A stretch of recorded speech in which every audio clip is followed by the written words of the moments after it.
In this lecture, we are going to look at a class of amplifiers called differential amplifiers. So the motivation for this class of circuits comes from the fact that we are trying to design op amps. So if you actually look at an op amp, so it of course has two inputs, let's call that VA and VB, and let us say the output is VO. The output of the op amp is related to its input through some very large gain A times VA minus VB. So in other words, if the input was some delta V,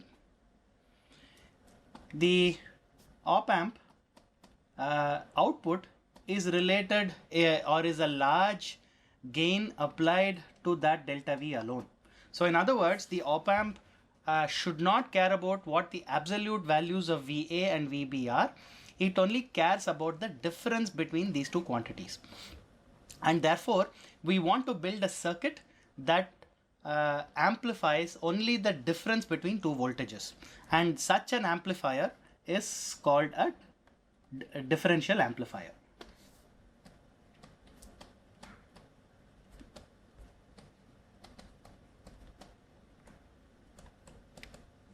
So we need a circuit called a differential amplifier.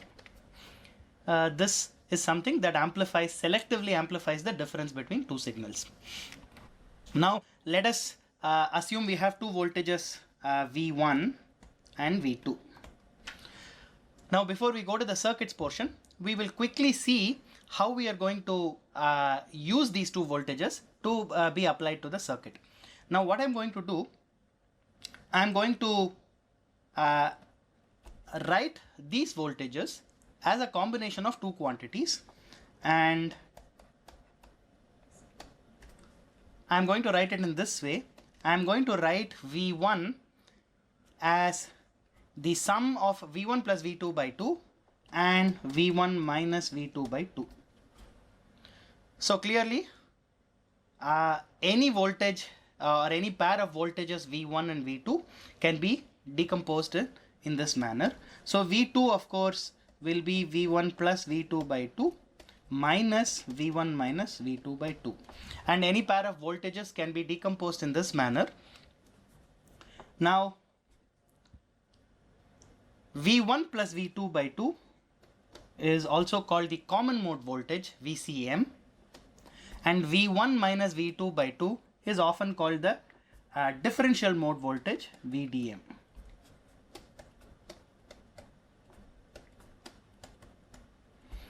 As you can see, now VCM of course is the average voltage.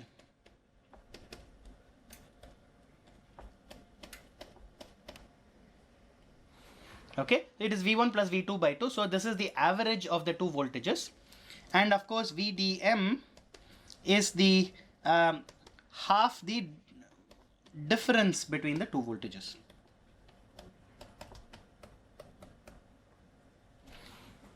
Okay, and normally during small signal operation, the difference between these two voltages is expected to be quite small, right?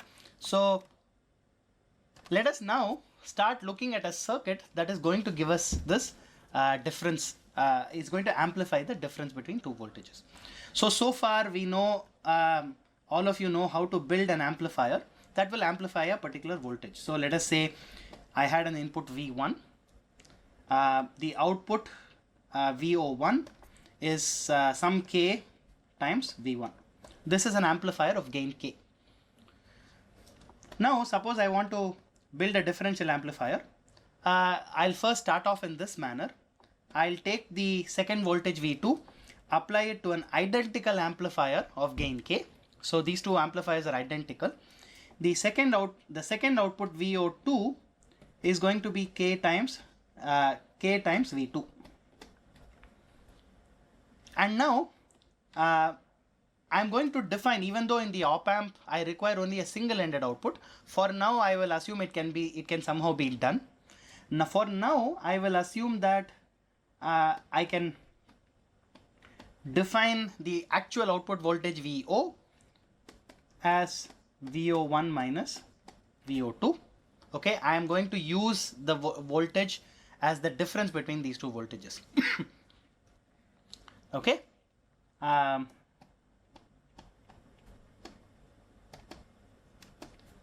However, please note that in reality, I have two output voltages VO1 and VO2.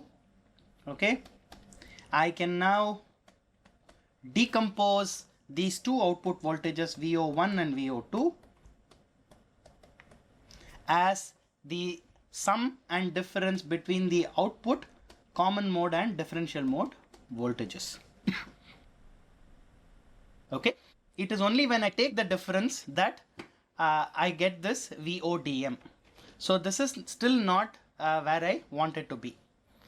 How will I build this amplifier? Now let us assume you're trying to build an op amp where you need large gain, and therefore the circuit that you're trying to build that will have large gain is probably a common source amplifier. So I'm going to start with a common source amplifier. Let us say it has a resistance R. Okay, I know that the output voltage is related to the input voltage in a certain way for this amplifier. I am now going to take the second amplifier.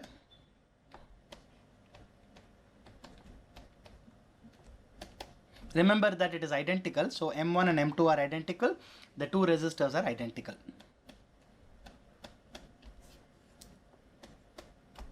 So this is my second circuit. Now you also know that these two transistors need a bias point which will require stabilization. So we will make the circuit a little bit more closer to reality.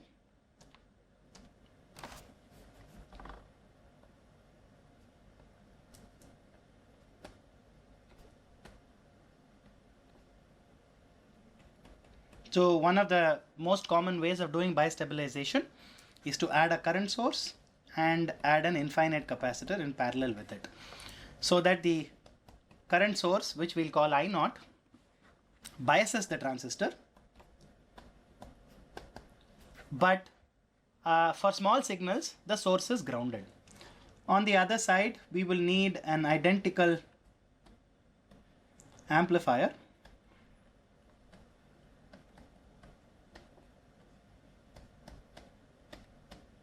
which I am drawing here.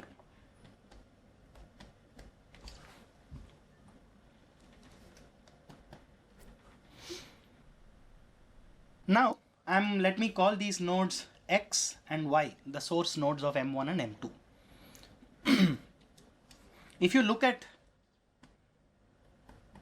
the DC voltage at nodes X and Y, both of these will be equal to the input DC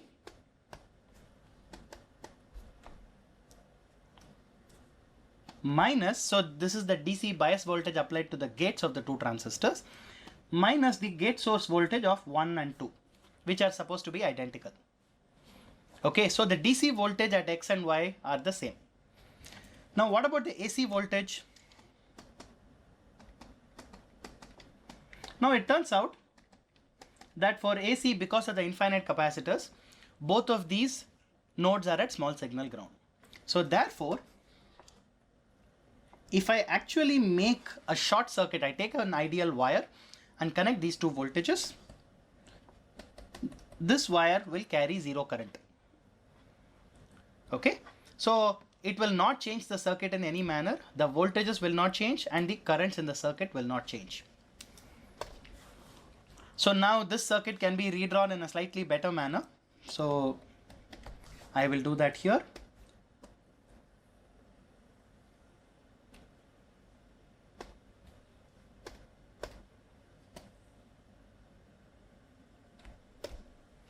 So let us look at this new circuit where I'm going to combine the two current sources and show a single current source at the common source node.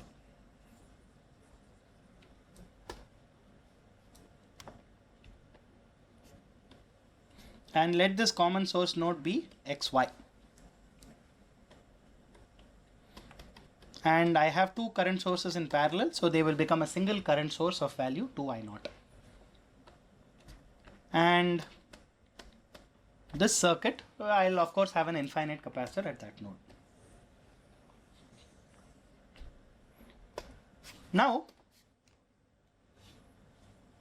let us look at this circuit in a little bit more detail. If I have two voltages V1 and V2, I can decompose them as the common mode and differential mode components. Since we are interested in the differential mode, okay, so this is the differential mode voltage that is being applied. So this is V1 minus V2 by 2, and I'm going to call that some delta V by 2. Okay, so I take this circuit and I'm going to apply delta V by 2 and minus delta V by 2 to this circuit.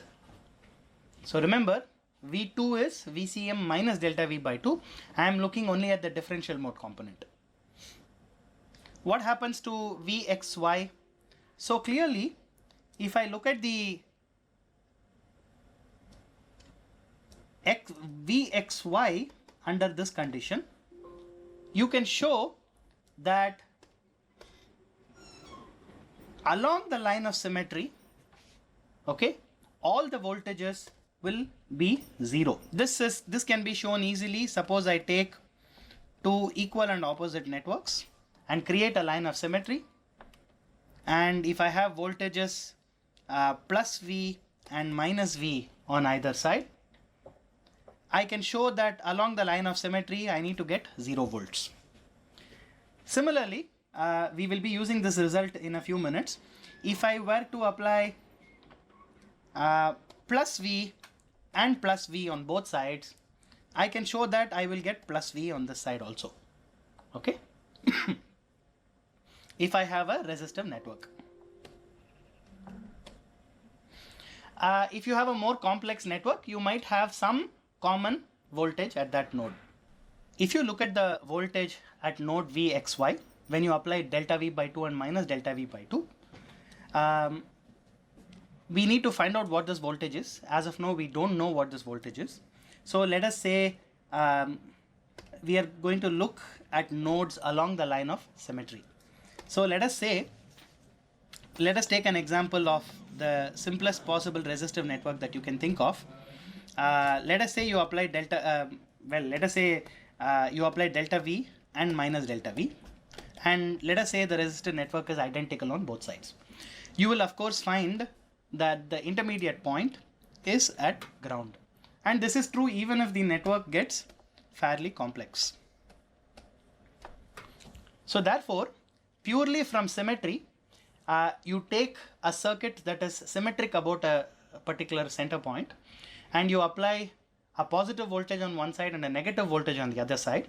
You can say that along the line of symmetry, you are going to have a voltage that is 0. So in other words, the first result that we'll write is that delta Vxy is now 0. Okay. In other words, when you're applying a differential voltage delta V by 2 and minus delta V by 2, xy is going to be at small signal ground. Once you establish this, you no longer have a need for this capacitor. So the next version of the circuit that we are going to see will not have this capacitor, because we already have a small signal ground at xy purely from the point of view of symmetry. Now please note that you can also come up with the same result that Vxy has to be 0 by writing down the current and voltage equations. But I am choosing to do it purely from symmetry instead of doing it analytically. So this is the version of the circuit that we are now going to see.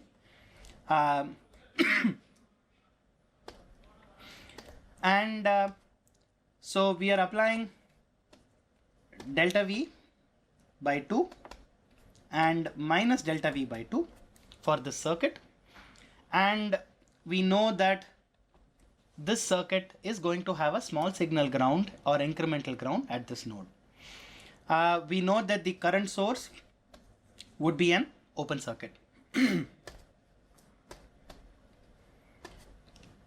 Now this is a fairly simple circuit to solve. If you look at the current through M1, the current through M1 is nothing but Gm delta V by 2 in this direction, and the current through M2 is minus Gm delta V by 2 in this direction, or plus Gm delta V by 2 in this direction. Where do we take the output? We actually take the output as the difference between the two drains. So this is VO1, this is VO2, and VO1 is nothing but minus GMR delta V by 2, and VO2 is plus GMR delta V by 2. So finally VO is taken as the difference between VO1 and VO2. This is nothing but minus GMR delta V. Okay, so now you see that this circuit, so in fact I'm going to write this as delta VO because we are dealing with incremental quantities. Now this particular circuit has the same gain as the single-ended common source amplifier that we saw earlier. Okay, so the gain, what we call the differential mode gain, is nothing but minus GMR. So it has very large gain in the differential mode. We now need to see the performance of the circuit with a common mode signal being applied. Now let us look at the common mode analysis. Now for the common mode analysis, I'm going to apply a delta V voltage to both sides of the circuit. Now if you look at the common mode version of the circuit, if you look at the line of symmetry, you can no longer say that the circuit will have a small signal ground at that node. However, what you can say for this circuit, you can say something analogous to what you saw in the differential mode circuit. Now what did we see in the differential mode circuit? If you actually look at the differential mode circuit, if you look at the left half of the circuit, you have a delta V by 2 being applied to the gate of M1, that is here. You have a Gm delta V by 2 flowing downwards, and you have a voltage VO1 that is minus GMR delta V by 2. If you look at the right hand side of the circuit, all the voltages and currents are equal in magnitude but opposite in direction. So you can see that minus delta V by 2 is being applied to the gate, the current is Gm delta V by 2, and finally the output voltage that is developed is plus GMR delta V by 2. So equal in magnitude and opposite in direction between the two halves. Now it turns out that if you look at the common mode circuit, you will see something analogous, except it's slightly different. You apply the same voltage to all components on either side of the line of symmetry, and you will find that all the voltages and currents are equal in magnitude and equal in direction. So if there were a current developed because of delta V, this current would be, we need to figure out what this current is. So let us say this current were some ID1, and let us say this current was ID2.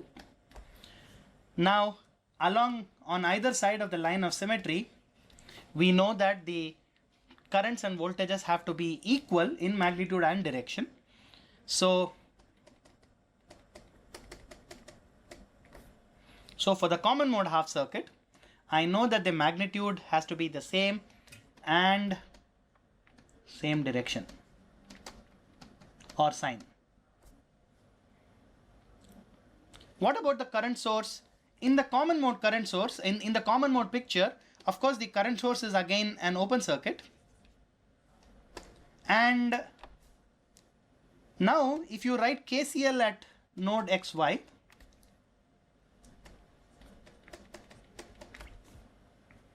clearly ID1 plus ID2 has to be equal to 0, which means, and you know that ID1 is equal to ID2. So therefore ID1 has to be equal to ID2, which has to be equal to 0. Therefore in the common mode half circuit, in the common mode version of the circuit, there is no common mode current that is generated for this particular circuit.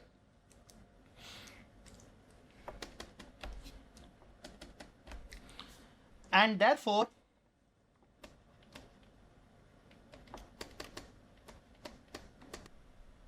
equal to 0. Now one thing to remember, one final thing to remember, please note that as far as signal is concerned, the VDD node of course is going to be a small signal ground.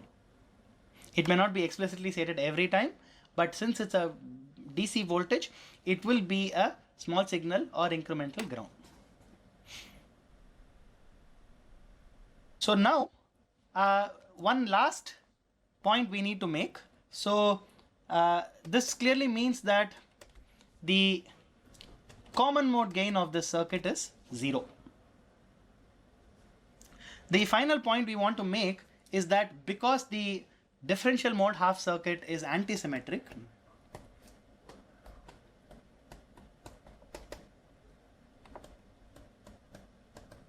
and the common mode circuit is fully symmetric,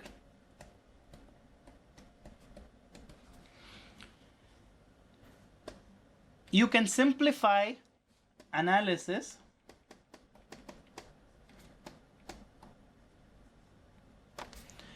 by using only one half of the circuit,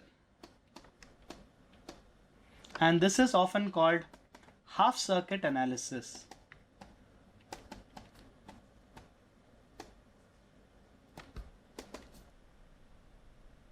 If I were to take one half of the differential mode circuit, that would look like this.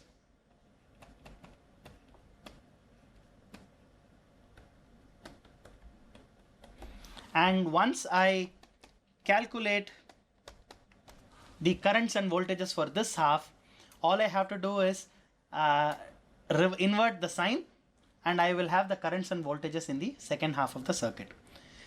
Similarly, for the common mode half circuit, all I have to do is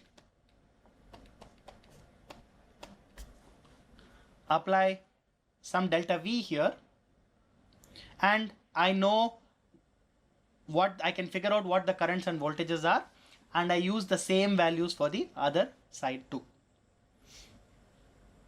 Now this becomes very useful when your circuits get very complex. Half circuit analysis is very useful in many cases. Finally, we want to define a quantity called CMRR. This is the ratio of the differential mode gain to the common mode gain, and this is the magnitude of that ratio. For the circuit that we have seen,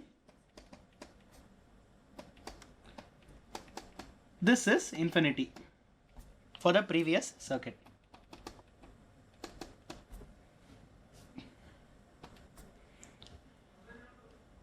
Now let us look at the common mode circuit again, but with the case where the current source is not an ideal current source. So let us say that the current source had some resistance or not in parallel with it. This is the incremental output resistance of the current source.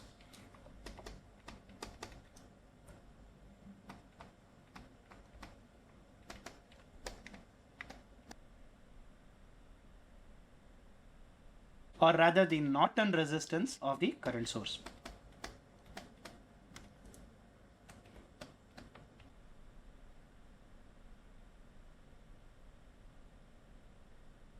How do we handle this? So clearly we need to find a line of symmetry. Okay. In the earlier case, it was easy to find a line of symmetry because even though I have not explicitly shown it, I could split the current source into two halves, which I had not shown explicitly. So we will do that here for this circuit because it's much more relevant for us. So now if I want to find a line of symmetry, I now need to explicitly create this. So I'll take the current source and split it into two current sources of value I0 each, which are in parallel. And in parallel with each, I am going to have a resistance 2R0.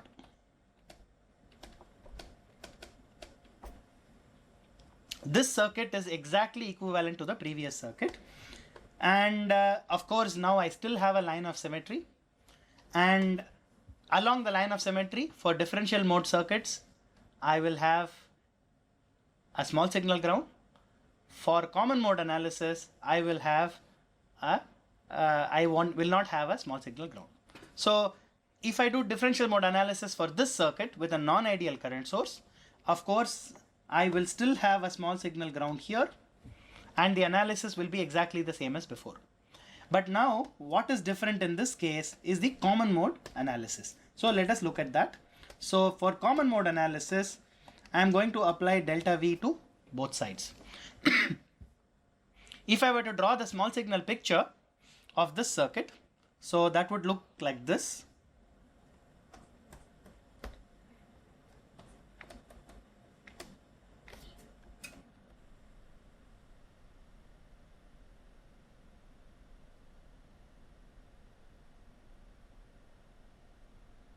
Now the current source of course will be open, but I now have a resistance of value 2R0.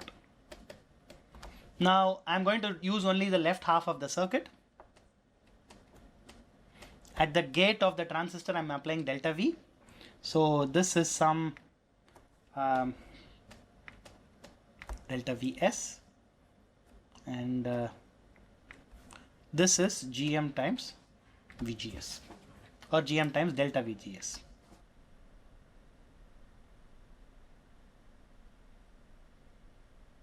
Now if you analyze this circuit, you will find that the small signal current delta ID is equal to Gm by 1 plus 2R0 into Gm times delta V, flowing downwards.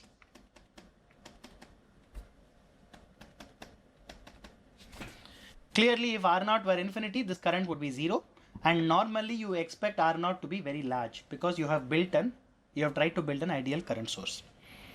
What is the output voltage delta V now? Delta V0. Delta V0 clearly is minus GMR by 1 plus 2 GM R0 times delta V. So this portion here is the common mode gain of the circuit. As you can see, this of course tends to, as R0 tends to infinity, this goes back to the old value that we had written up earlier. The common mode gain drops to 0. What is the CMRR of this circuit with a non-ideal current source? For this circuit,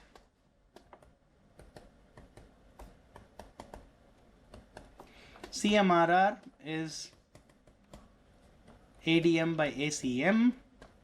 So this works out to 1 plus 2 GM R0. So CMRR tells you the extent to which the amplifier preferentially amplifies the differential mode. What do I mean by that? Ideally, you want an amplifier with a CMRR of infinity, because for the op amp you wanted it to respond only to the difference between the two voltages and not to the common mode value, not to the average value. And that means that the differential mode gain of the circuit should be as large as possible, and the common mode gain of the circuit should be as small as possible. And therefore this tells you for such a circuit it does not depend on the value of the resistance, and GM changes the small signal gain. So there is an extent to which you cannot increase that further. You need to have as large an R0 as possible. In other words, the current source should be as ideal as possible.